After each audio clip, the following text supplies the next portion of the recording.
that in the last century, what were the key books? What were some of the books that were written by Shi'i scholars that were groundbreaking in some sense?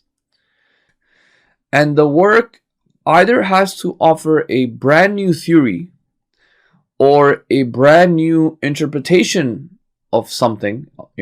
Maybe there was something that was there in the past, but scholars interpreted it in a certain way, but this book presented a new interpretation.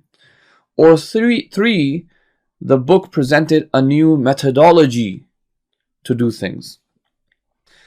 The second criteria is that it should have had an impact on the scholarly world, right? Scholarly world, and then on society at large, in one way or another.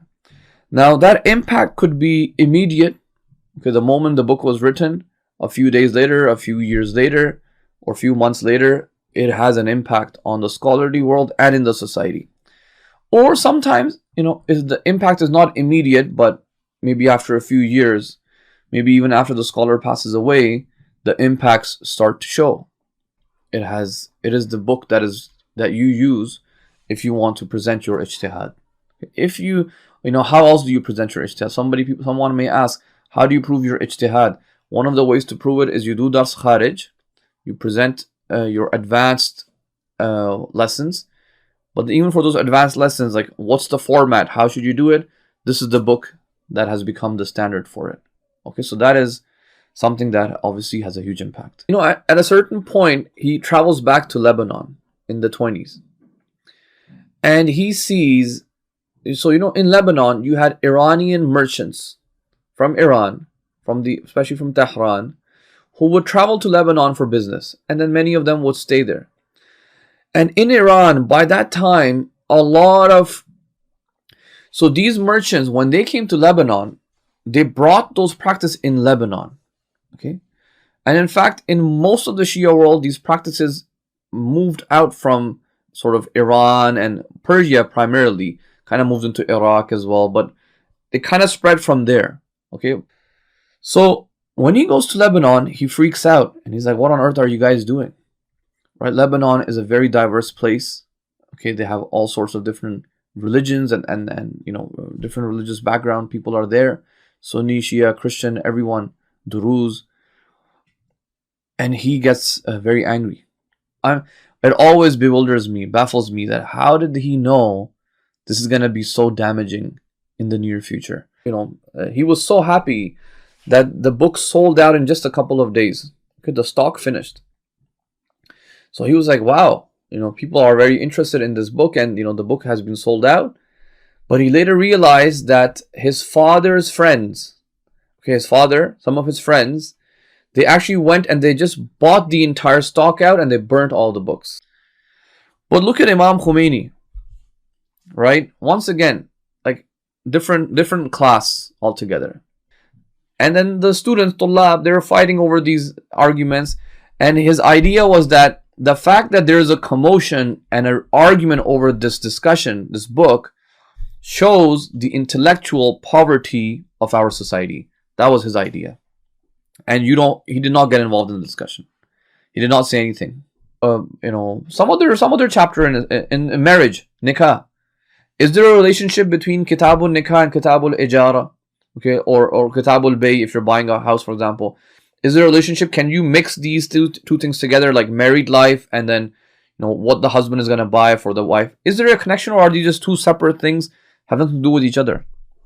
Even though when we live our life today, we know, hey, when we're getting married, there's gonna be a conversation about buying real estate, who's gonna own it, who's gonna buy it, should it be on the husband's name, should it be a shared property? All of these discussions come up, right? But the main theory he puts forward in this book is called mantiqatul faragh. Mantiqatul faragh. Even until today, just recently in Ramadan, this theory is being discussed in Basul Kharij. All of this stuff he opens up, and yes, this did trigger a discussion in the scholarly world, especially when it comes to running society, running modern day societies in particular. All of this stuff was triggered by one of these works of Shaykh Sadr. Number one thing it does is that for the first time, it brings the discussions of epistemology into, well, it's kind of distinguishes it from, previously maybe those discussions of epistemology were kind of embedded into other discussions, other chapters. But no, Allamah Tabatabai took those discussions and separated them and made it its own discussion of its own, and he called it epistemology, Nazariyatul Ma'rifa or Ma'rifat Shinasi, right? Or Ma'rifat Shanakh. There's different words for it. Constructs are, concepts in your mind that do not have external reality. Okay? They are just, the aql creates them and superimposes them on the external world. Okay? For example, the idea of soldiers or an army. Army is a construct because what you have outside in the real world are actually just individual soldiers, correct? You have these individual soldiers brought up in the houses, and people are talking about the Quran. They do talk about Quran centricity in life, and these are all very new discussions. Quran mahwar, Quran centricity, based on the Quran. This is all 20th century discussions, and Allamah Tabatabai had a huge contribution to it. And I hope that our communities can move towards, more reasonable, being more reasonable, being more educated, prioritizing education, prioritizing learning,